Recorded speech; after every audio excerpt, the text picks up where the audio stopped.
Hello বন্ধুরা, চন্দন গাছে এত বিষাক্ত সাপ কেন থাকে? আপনি হয়তো শুনে থাকবেন চন্দন গাছে বিপুল পরিমাণে সাপ থাকে, কিন্তু কেন? সাপ তো অন্যান্য গাছেও থাকতে পারে। তো বন্ধুরা, এমনই অজানা তথ্যবহুল ভিডিও দেখতে মায়াছোঁয়া চ্যানেলটি সাবস্ক্রাইব করে পাশের বেল বাটনটি বাজিয়ে দিন। অনেকের মনে প্রশ্ন হতে পারে, সাপের তো পা নেই, তবে সাপ গর্ত কিভাবে করে? কারণ আমরা বেশিরভাগ সময় সাপকে গর্ত থেকেই বের হতে দেখি, তাই আমরা মনে করি সাপ মনে হয় নিজের গর্ত নিজেই তৈরি করে।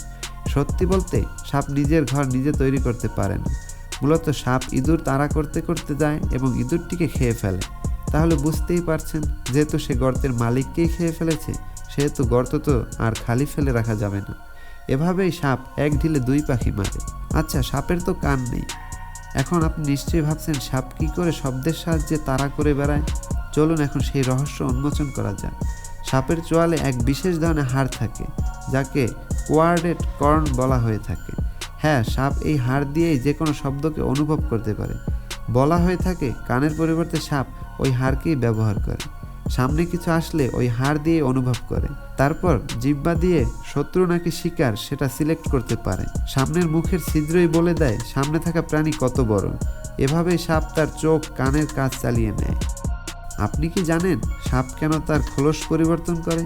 পৃথিবীর হাজার হাজার প্রজাতির সাপ বছরে 4 থেকে 5 বার তার খোলস পরিবর্তন করে। মূলত সাপ প্রতিনিয়তই বড় হতে থাকে, কিন্তু তার চামড়া শরীর অনুযায়ী বাড়ে না। ফলে চামড়া তার শরীরে টাইট হয়ে যায়। এতে তার নড়াচড়া করতে সমস্যা হয়। তাই সে তার পুরনো চামড়া খুলে ফেলে, আর তারপরে সাপকে একটু ভিন্ন রকম দেখা যায়। আচ্ছা, কোনো সাপ যদি আপনার পেছনে তাড়া করে, তাহলে কি আপনি তার সাথে দৌড়ে পেরে উঠবেন?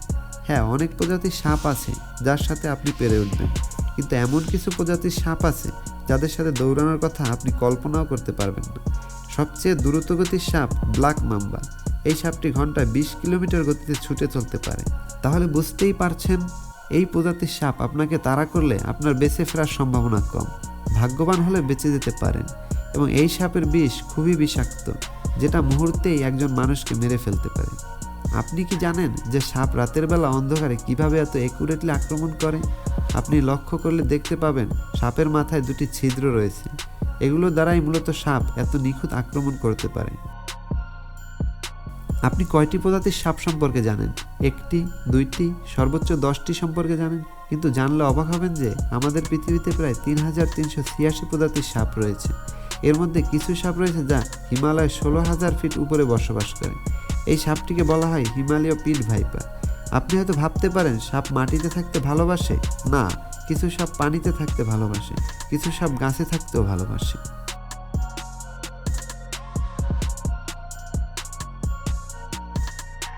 সাপের সাথে কি বন্ধুত্ব করা সম্ভব? বেশিরভাগ মানুষ হয়তো আমরা এটা কল্পনাও করতে পারি না, কিন্তু আমাদের পৃথিবীতে এমন অনেক মানুষ রয়েছে যারা অন্যান্য পোষা প্রাণীর মতো দুধ কলা দিয়ে সাপ পুষে থাকে। জানলে অবাক হবেন, আমেরিকাতে প্রায় 4% মানুষ কুকুর বিড়ালের মতো সাপ পুষে থাকে। এক সার্ভেতে জানা যায় আমেরিকাতে প্রায় 11,50,000 মানুষ সাপ পুষে থাকে। এর সংখ্যা দিন দিন বৃদ্ধি পাচ্ছে। এসব মানুষ কিছু প্রজাতির সাপ পুষতে বেশি ভালোবাসে। এদের পছন্দের তালিকায় শীর্ষে রয়েছে বল পাইথন।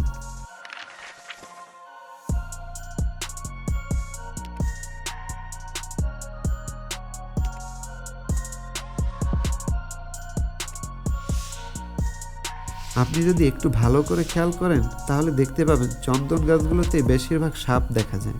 খেয়াল করলে দেখবেন এগুলো গাছের উপরের অংশের চেয়ে নিচের অংশে বেশি থাকে।